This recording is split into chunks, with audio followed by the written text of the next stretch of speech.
Hi കൂട്ടുകാരെ, പുതിയൊരു വീഡിയോയിലേക്ക് എല്ലാവർക്കും സ്വാഗതം. അങ്ങനെ ഇന്നത്തെ എപ്പിസോഡ് സുശീല അറിയാണ് കേട്ടോ, തൻ്റെ മകൻ ഇനി അനുപമയുടെ കഴുത്തിൽ വീണ്ടും താലി കെട്ടുന്നു കേട്ടോ. ആ ഒരു ഷോക്കിൽ സുശീല ആകെ ഇല്ലാതാവാൻ പോകുന്ന ആ ഒരു കിടുക്കൻ എപ്പിസോഡാണ് കേട്ടോ. അങ്ങനെ രഘുവും ദാസും കൂടി ഈ ഒരു പുടവയ്ക്ക് കൊടുക്കുകയാണ്. ആ സമയം രഘു ചോദിക്കുന്നുണ്ട്, ആവശ്യങ്ങൾ എന്തെങ്കിലും ഉണ്ടോ? ഇല്ല, എല്ലാ ആവശ്യങ്ങളും നടത്തി തന്നിരിക്കുന്നു അച്ഛൻ. എൻ്റെ രണ്ടാമതും താലി പുതുക്കാൻ അച്ഛൻ ചെയ്തിരിക്കുന്നു. പിന്നെ പ്രത്യേകിച്ച് ആവശ്യങ്ങളൊന്നുമില്ല. അത് കേൾക്കുന്ന രഘു പറയാം, അമ്മാവ എന്താ അനുവിൻ്റെ കല്യാണക്കാര്യം എന്നോടും ദാസങ്ങളിനോടും മറച്ചു വെച്ചു. ശബരിയോട് എല്ലാ കാര്യങ്ങളും പറഞ്ഞു. എങ്കിലും കൂടി ഞാൻ ഇങ്ങോട്ടേക്ക് വന്നത്. അമ്മാവൻ എന്തിന് എന്നോട് ഈ അകൽച്ച കാണിക്കുന്നത്? കാരണം ഇവരൊക്കെ എൻ്റെ അനിയത്തിമാരല്ലേ, ഇവരെയൊക്കെ ഞാൻ അങ്ങനെയല്ലേ കാണുന്നത്, അത് അമ്മാവൻ അറിയാവുന്നതല്ലേ. അത് കേൾക്കുന്ന ദാസ്, എന്തിനാ രഘു ഇപ്പോൾ ഇതൊക്കെ പറയുന്നത്? അണ്ണൻ ഒരു പക്ഷേ അങ്ങനെ നമ്മളോട് ദേഷ്യം ഉണ്ടായിട്ടൊന്നും ആവില്ല അണ്ണൻ അങ്ങനെ ചെയ്തത് എന്നൊക്കെ ഞാൻ പറയുന്നുണ്ട് കേട്ടോ. അപ്പോൾ രഘു പറയണം, അങ്ങനെയല്ല എന്നെ വിളിച്ച് പറയുന്ന അമ്മാവൻ ഇന്ന് എല്ലാം ശബരിയെ വിളിച്ച് പറഞ്ഞ എനിക്ക് കുഴപ്പമുണ്ടാഞ്ഞിട്ടല്ല. പക്ഷേ ഈ വീട്ടിലെ കാര്യങ്ങൾ ഞാനല്ലാതെ വേറെ ആരാണ് അറിയേണ്ടത്? അമ്മാവൻ്റെ എല്ലാ കാര്യങ്ങളും ഞാനല്ലേ ചെയ്തു തരുന്നത് എന്നൊക്കെ ഇങ്ങനെ പറയുമ്പോൾ ഉടൻ തന്നെ അണ്ണൻ്റെ തെറ്റ് അണ്ണനെ മനസ്സിലായിട്ടുണ്ട്, അതുകൊണ്ടല്ലേ മൗനം എന്ന് ചോദിക്കുമ്പോൾ ഉടൻ തന്നെ ഇവിടെ പറയുകയാണ് രഘു വീണ്ടും, ഞാൻ എന്തെങ്കിലും തെറ്റ് ചെയ്തിട്ടുണ്ടോ? ആളുകൾ ഓരോ കാര്യങ്ങൾ പറയുന്നത് കേട്ട് മറ്റുള്ളവരുടെ വാക്ക് കേട്ട് അമ്മാവൻ എന്നെ തെറ്റിദ്ധരിക്കുന്നതിലാണ് എനിക്ക് വിഷമമെന്ന് പറഞ്ഞ ഉടൻ തന്നെ രഘുവിനോട് മാഷി പറയണേ, എനിക്ക് ആരോടും ഒരു തെറ്റിദ്ധരിക്കലുമില്ല. ഓരോരുത്തരുടെ തെറ്റ് മാറ്റിക്കഴിഞ്ഞാൽ തീർച്ചയായും എൻ്റെ ഈ അകൽച്ച എന്താണെന്നുള്ളത് നിങ്ങൾക്ക് മനസ്സിലാവുമെന്ന് പറഞ്ഞിട്ട് മാഷ് അവിടെ നിന്ന് പോകുന്നു കേട്ടോ. എന്നാൽ ഈ സമയം രഘു ശരിക്കും സങ്കടപ്പെടുകയാണ്. അപ്പോൾ ഉടൻ തന്നെ അനുപമ വന്നിട്ട് പറയാണ്, രഘുവേട്ടാ സങ്കടപ്പെടേണ്ട, അത് അച്ഛനൊന്നും ഉണ്ടായിട്ട് പറയുന്നതല്ല, അച്ഛൻ്റെ മനസ്സിൻ്റെ ഉള്ളിലെ വിഷമം കൊണ്ട് പറയുന്നതാണ്. ഏതൊരു മനുഷ്യനാണെങ്കിലും ഇങ്ങനെ ഒരു തെറ്റ് നമ്മൾ മറച്ചു വെച്ചുവല്ലോ, അപ്പോൾ ആ ഒരു വിഷമം കൊണ്ട് അച്ഛൻ ഇങ്ങനെയൊക്കെ കാട്ടിക്കൂട്ടുന്നത് എന്നൊക്കെ ഇങ്ങനെ പറയുന്നുണ്ട്. പിന്നീട് കാണിക്കുന്നത് അമ്പിളിയാണ്. അമ്പിളി പൊട്ടിക്കരയുമ്പോൾ ചീരു, എന്താ ലച്ചുമോളെ തനിയാക്കി? അമ്പിളി ചേച്ചി എന്തായി ഉമ്മറത്ത് വന്നിരിക്കുന്നു? ഉറക്കം കിട്ടുന്നില്ലടി. എല്ലാം ആലോചിക്കുമ്പോൾ വല്ലാത്തൊരു വിഷമം. ആ മനുഷ്യൻ ഇന്ന് തകർന്നിട്ടുണ്ടാവും. ആ മനുഷ്യന് ഇന്ന് അച്ഛൻ കാണിച്ച ആ അവഹേളന വല്ലാത്തൊരു വേദന തന്നെ ആയിട്ടുണ്ടാവും. കാരണം ശബരിയോട് വിളിച്ചു കാര്യങ്ങൾ പറഞ്ഞു, രഘുവേട്ടനോട് വിളിച്ചില്ല. അനുവിൻ്റെ കല്യാണക്കാര്യം ആ മനുഷ്യനല്ലേ എല്ലാം അറിയേണ്ടത് എന്നിങ്ങനെ പറയുമ്പോൾ ചീരു പറയുന്നത്, ചേച്ചി ഇങ്ങനെ ആവശ്യമില്ലാതെ ഇങ്ങനെ പ്രശ്നങ്ങൾ ഉണ്ടാക്കേണ്ട. ശബരി പറഞ്ഞല്ലോ രഘുവേട്ടനെ വിളിച്ചിട്ട് കിട്ടാഞ്ഞിട്ടാണ്. അത് ശബരിയുടെ പറച്ചിൽ തന്നെ മനസ്സിലായി. എന്നെ ആശ്വസിപ്പിക്കാൻ വേണ്ടി അവൻ പറഞ്ഞതാണ്, മാത്രമല്ല ദയയുടെ വായ അടുപ്പിക്കാനോ അത്രയേ ഉള്ളൂ. അല്ലാതെ കണ്ട് അച്ഛൻ മനഃപൂർവ്വം ചെയ്തതാണ്, മനഃപൂർവ്വം ഞങ്ങളെ അച്ഛൻ മാറ്റി നിർത്തുകയാണെന്ന് പറയുന്നിട്ടാ. അപ്പോൾ ഉടൻ തന്നെ ചീരു പറയണേ, ഇന്നിപ്പോൾ അവർ പഞ്ചരത്നത്തിലോട്ട് പോയല്ലോ എന്ന് വെച്ചാൽ അച്ഛൻ്റെ അടുത്തോട്ടാണല്ലോ, അനുചേച്ചിയുടെ അടുത്തോട്ടാണല്ലോ പോകുന്നത്. അപ്പോൾ അതോടുകൂടി ഈ പ്രശ്നത്തിനൊരു പരിഹാരം അവിടെ അനുചേച്ചി ഉണ്ടാക്കുമെന്ന് പറയട്ടോ. ഈ സമയം എനിക്കെൻ്റെ അനിയത്തിമാരുടെയൊക്കെ കല്യാണം നടക്കുന്നത് സന്തോഷമേ ഉള്ളൂ, അവർക്ക് നല്ലൊരു ജീവിതം കിട്ടുന്നത് അതിലേറെ സന്തോഷിക്കുന്ന രഘുവേട്ടനാണ്. ആ മനുഷ്യന് നാളെ ഇനി വേദനകളൊന്നും അച്ഛൻ കൊടുക്കാൻ മതിയായിരുന്നു, വല്ലാത്തൊരു വിഷമം എന്നൊക്കെ ഇങ്ങനെ പറയുന്നു കേട്ടോ. പിന്നീട് രഘുവിനെ തന്നെയാണ് കാണിക്കുന്നത്. രഘു ദാസിനോട് പറയുകയാണ്, വല്ലാത്തൊരു വേദനയാവുന്നു അമ്മാവൻ എന്നോട് പറഞ്ഞ വാക്ക്.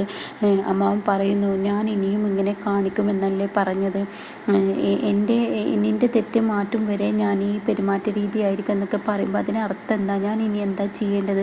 ഞാൻ എന്താണ് ചെയ്യേണ്ടതെന്നൊക്കെ ചോദിക്കുമ്പോൾ ദാസ് പറയണത്, ചെറുതായി നമ്മളൊരു തെറ്റ് ചെയ്തിട്ടുണ്ടല്ലോ, അത് അണ്ണനെ ബോധ്യപ്പെടുത്താൻ കഴിയാത്തത് കൊണ്ട് അണ്ണൻ ഇങ്ങനെയൊക്കെ കാണിക്കുക, അത്ര അങ്ങ് വിചാരിച്ചാൽ മതി. അപ്പോൾ എൻ്റെ തെറ്റ് ചൂണ്ടിക്കാണിക്കുകയാണോ? എൻ്റെ തെറ്റ് തിരുത്താൻ അമ്മാവൻ ശ്രമിക്കുകയാണോ? അങ്ങനെ എന്തെങ്കിലും ആണോ? ഇനി ഞാൻ അങ്കിളിനോട് ചോദിക്കട്ടെ, ഞാൻ എന്താണ് ചെയ്യേണ്ടത്?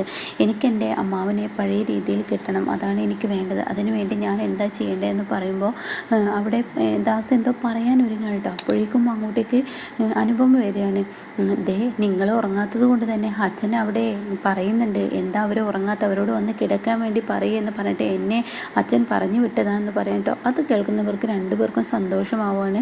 അപ്പോൾ ഇവരുടെ കാര്യത്തിൽ ഒരു നോട്ടമുണ്ട് എന്നുള്ളത് മനസ്സിലാവുകയാണ് കേട്ടോ. അങ്ങനെ ഈ സമയം രഘു പറയണത്, സത്യം പറയാനോ, അതെ എന്നെ അച്ഛനാ പറഞ്ഞു വിട്ടത്, ഇനി അച്ഛൻ്റെ ഉറക്കം നിങ്ങൾ കിടത്തണ്ട, നിങ്ങൾ വന്ന് കിടക്കൂ എന്ന് പറയണം കേട്ടോ. അത് കേൾക്കുന്ന ദാസ് പറയാൻ, ശരിയാണ് നമുക്ക് പോയി കിടക്കാമെന്ന് പറയണേ.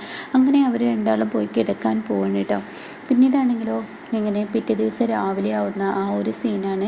അങ്ങനെ ശബരി ഇങ്ങനെ സ്ത്രീയുന്നുണ്ട്. അപ്പോൾ ചായയുമായി അങ്ങോട്ടേക്ക് ദയ വരികയാണ്. അങ്ങനെ ദയ വന്നിട്ട് പറയണം, എന്താ ചായ ഇരിക്കുന്ന, നീ എന്താടി ഇങ്ങനെ ഇരിക്കുന്ന, കുളിച്ച് പെട്ടെന്ന് റെഡിയാവാൻ നോക്ക്, നിൻ്റെ ചേച്ചിയുടെ കല്യാണമല്ലേ ഇന്ന് രാത്രി, ഇന്ന് രാവിലെ. അത് നിനക്കറിയില്ലേ, കുറച്ച് നിമിഷങ്ങൾക്ക് ശേഷം അതല്ലേ, അപ്പോൾ നീ പെട്ടെന്ന് റെഡിയാവും എന്ന് പറയണം കേട്ടോ. ഞാൻ ഇങ്ങോട്ടേക്കും ഇല്ല എന്ന് പറയണം കേട്ടോ. അത് കേട്ടോടുന്നേ, അതെന്താ നീ ഇങ്ങോട്ടേക്ക് ഇല്ലാത്തത്, ഇന്ന് കുറച്ച് നേരത്തെ ഇറങ്ങണം, മാത്രമല്ല നിൻ്റെ ചേച്ചി ചീരുവിനെ എടുക്കണം, ഭാനുമ്മയെ എടുക്കണം, അതുപോലെ തന്നെ ഇവിടുന്ന് അച്ഛനെയും കൊണ്ടുപോകണം, മഹാദേവ ക്ഷേത്രത്തിൽ അച്ഛനൊന്ന് തൊഴണമെന്ന് പറഞ്ഞു, അപ്പോൾ നേരത്തെ ഇറങ്ങാമെന്ന് കരുതിയ.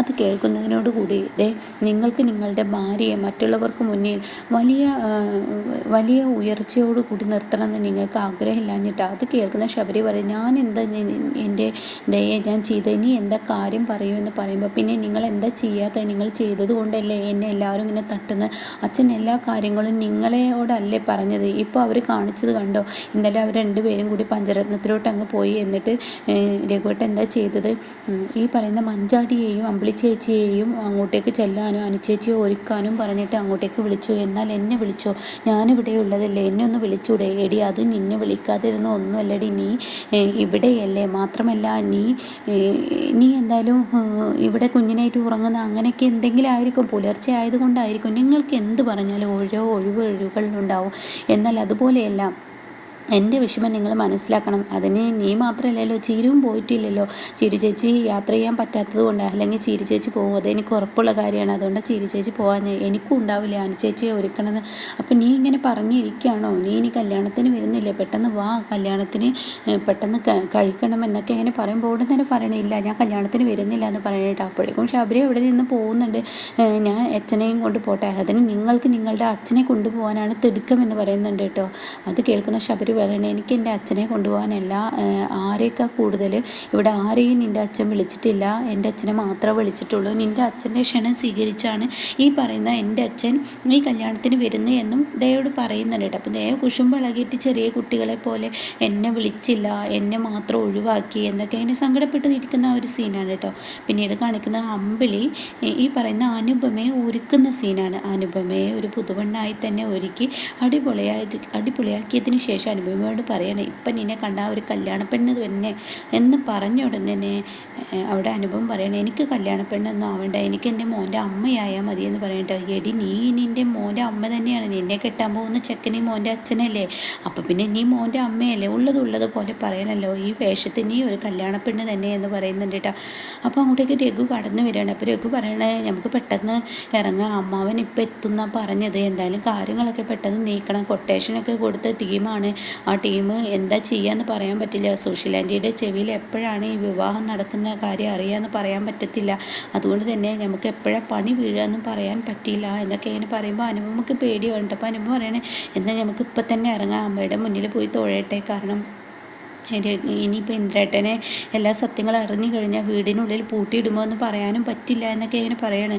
ഇനിയിപ്പോൾ മുഹൂർത്തത്തിന് മുന്നേ നമുക്ക് അങ്ങോട്ട് എത്തിയാൽ മതി, അമ്പലത്തിലേക്ക് ഇന്ദ്രേട്ടന് എത്താൻ കഴിഞ്ഞില്ലെങ്കിൽ വീട്ടിൽ ചെന്ന് താലികെട്ടെങ്കിലും നടത്താം എന്നൊക്കെ ഇങ്ങനെ പറയുമ്പോൾ ഉടൻ തന്നെ രഘു പറയണേ, നീ എന്താ ഈ പറയുന്നത്, പഴയ ഇന്ദ്രനല്ല അവൻ പഴയ ഇന്ദ്രനാണെങ്കിൽ അങ്ങനെ പേടിക്കേണ്ടതുള്ളൂ, എന്നാൽ ഇന്നിപ്പോൾ അവൻ എത്തും എന്ന് പറഞ്ഞിട്ടുണ്ടെങ്കിൽ അവൻ എത്തും, സുശീല ആൻറ്റി ഒന്നും അറിയില്ല എന്നും പറയുന്നുണ്ട് കേട്ടോ. പിന്നീട് അനുപമ അവിടെ ഇങ്ങനെ ടെൻഷൻ അടിച്ച് നിൽക്കുമ്പോൾ, എടി നീ ഇങ്ങനെ ടെൻഷൻ അടിക്കലേ, നീ ഇങ്ങനെ സങ്കടപ്പെടലേ, നീ വാ എന്ന് പറഞ്ഞിട്ട് അമ്പിളി തൻ്റെ അമ്മയുടെ മുന്നിലോട്ട് കൊണ്ടുപോകാൻ കേട്ടോ. അപ്പോൾ അമ്മയുടെ മുന്നിലെത്തുമ്പോൾ അനുപമയുടെ കണ്ണിൽ നിന്ന് കണ്ണുനീർത്തുള്ളികൾ ഇങ്ങനെ നിറഞ്ഞൊഴുകണം. അത് കാണുന്ന അമ്പിളി, നീ എന്താ കരയാൻ നിൽക്കുകയാണ്, ഒന്നുമില്ല ചേച്ചി എന്ന് പറയുമ്പോൾ ദാസ് പറയണേ, എന്തിനാ നീ കരയുന്നത്, നീ ഭാഗ്യവതിയല്ലേ, 2 കെട്ടാണ് നിനക്ക് കെട്ടിയിരിക്കുന്നത്, അതും രണ്ടും ഒരേ ചെക്കൻ, അപ്പോൾ എത്ര നല്ല ഭാഗ്യവതിയാണ് നീ, ലോകത്ത് ആർക്കും ഇല്ലാത്ത ഭാഗ്യമല്ലേ നിനക്ക് കിട്ടിയിരിക്കുന്നത്, അപ്പം നീ സന്തോഷിക്കല്ലേ വേണ്ടത്, എന്തായാലും ഇപ്പോൾ നീ പെട്ടെന്ന് ഇവിടെ നിന്ന് ഇറങ്ങ്, അമ്മാവൻ ക്ഷേത്രത്തിനടുത്ത് നിൽക്കുന്നുണ്ടെന്നാണ് പറഞ്ഞത്, അപ്പോൾ നിങ്ങളുടെ കുടുംബക്ഷേത്രം ആയതുകൊണ്ട് തന്നെ അവിടെ തൊഴത്തോട്ടെ എന്ന് കരുതിയിട്ടായിരിക്കും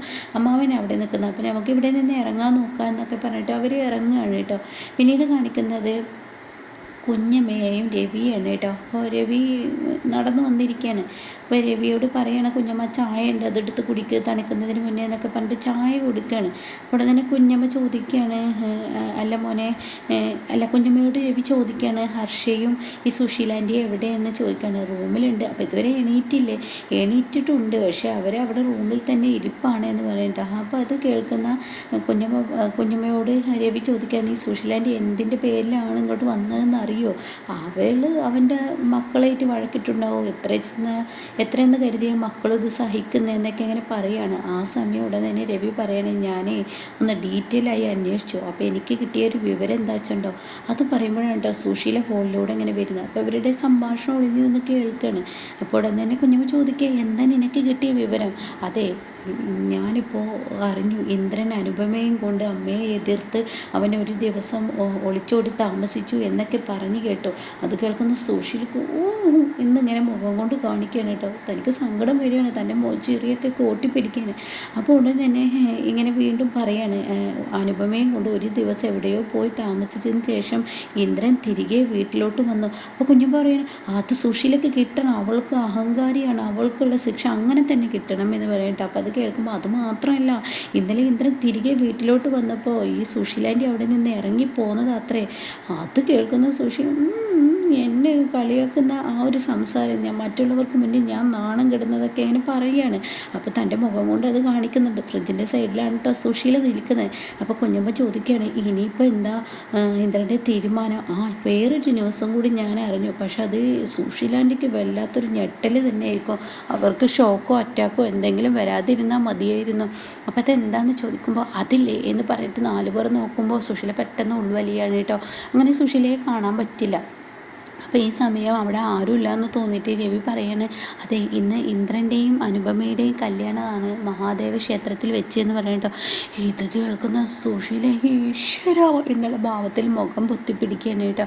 അങ്ങനെ ഈ സമയം അവർക്കുള്ള ശിക്ഷ എന്തായാലും ഇന്ന് കിട്ടാൻ പോവുകയാണ് എന്ന് പറയുന്ന ആ ഒരു സീനിലാണ് എപ്പിസോഡ് നിർത്തിയിരിക്കുന്നത് കേട്ടോ.